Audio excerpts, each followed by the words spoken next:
विद्यार्थियों, आज मैं पुनः भाषा ज्ञान चैनल के माध्यम से एक नए विषय के साथ आपके सामने आई हूँ। तो आज का हमारा विषय है विस्मयाद बोधक अव्यय, जो अव्यय का चौथा भाग है।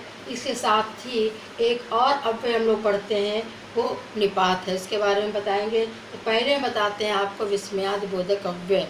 विस्मयाद बोधक अव्यय क्या है, उसकी परिभाषा पहले देखते हैं कि जो अव्यय शब्द विभिन्न प्रकार के भावों को प्रकट करने के लिए प्रयोग किए जाते हैं, उन्हें विस्मयाद बोधक अव्यय कहते हैं। हमारे अंदर नाना प्रकार के भाव हैं और जैसा समय होता है, जैसी परिस्थिति होती है, उसी के समय भाव प्रकट होते हैं और उन भावों को प्रकट करने के लिए अलग अलग शब्दों का प्रयोग किया जाता है, जैसे आहा, ओ, धत, अरे, ओ, होशियार आदि।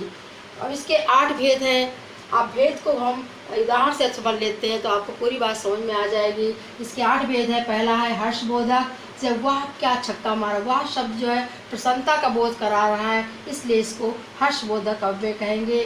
दूसरा है शोकबोधक, ओह रामदीन का घर जल गया। घर जल जाने से किसी को दुख होगा, इसलिए दुख प्रकट करने के लिए ओ शब्द का प्रयोग किया गया है। यह भी विस्मयाद बोधक का दूसरा भाग है, दूसरा भेद है। आश्चर्य बोधक, अरे श्याम प्रथम। आश्चर्य होता है, अरे श्याम प्रथम आ गया, जो कभी पास नहीं होता था वो प्रथम आ गया तो आश्चर्य हो रहा है, इसलिए ये आश्चर्य बोधक है। अनुमोदन व प्रशंसा बोधक, शाबाश, आगे भी खूब मेहनत करो, किसी शाबाशी देना, किसी प्रेरणा देना के लिए जो शब्द प्रयोग किए जाते हैं वो अनुमोदन व प्रशंसा बोधक होते हैं। अगला है छी छी, कितनी गंदी जगह है। तो छी छी शब्द जो है वो घृणा को बोध करा रहा है, इसलिए जो है ये घृणा बोधक हो गया। अगला है स्वीकार बोधक, ठीक है मैं एक काम कर लूँ। अपने स्वीकृत जब दी जाती है किसी शब्द पर बल देने के लिए तो उसको कहते हैं स्वीकार बोधक।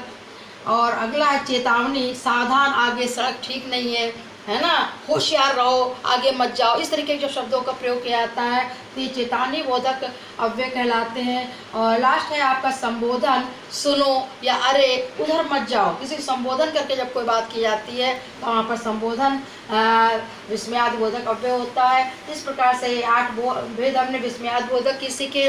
इसके साथ ही अब हम आपको निपात के बारे में बताएंगे। अब हम निपात के बारे में आप लोगों को बताएंगे।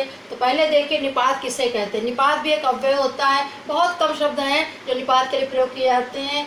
जैसे जो अव्यय संज्ञा, सर्वनाम, विशेषण और क्रिया विशेषण के साथ प्रयुक्त होकर उस पर बल देते हैं, बल मतलब फोर्स करते हैं, उसे हम निपात कहते हैं। जैसे राम ही नहीं श्याम भी जाएगा। राम ही नहीं श्याम भी जाएगा, तो राम और श्याम पर बल दिया जा रहा है, ठीक है ना। तो ये संज्ञा किसे प्रयुक्त होकर बल दे रहे हैं, तो ये आपका निपात हो गया।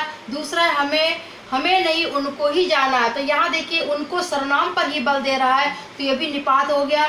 ज़्यादा भी मत खाओ, ये ज़्यादा विशेषण है, विशेषण पर बल कौन दे रहा है, भी शब्द दे रहा है, इसलिए ये विशेषण निपात हो गया। जल्दी जल्दी ना करो, जल्दी जल्दी आप क्रिया विशेषण, इसमें बल कौन दे रहा है, ना बल दे रहा है, इसलिए ये क्रिया विशेषण निपात अव्यय हो गया। इस प्रकार से ये आज अभिकारी शब्दों के चारों भेद खत्म होते हैं। कौन कौन से? तो संबंध बोधक, विस्मयाद बोधक, समुच्चय बोधक, क्रिया विशेषण और निपात। तो आज यही कहा समाप्त होता अव्यय वाला चैप्टर। अगला हम नए विषय के साथ आपके सामने उपस्थित होंगे। नमस्कार।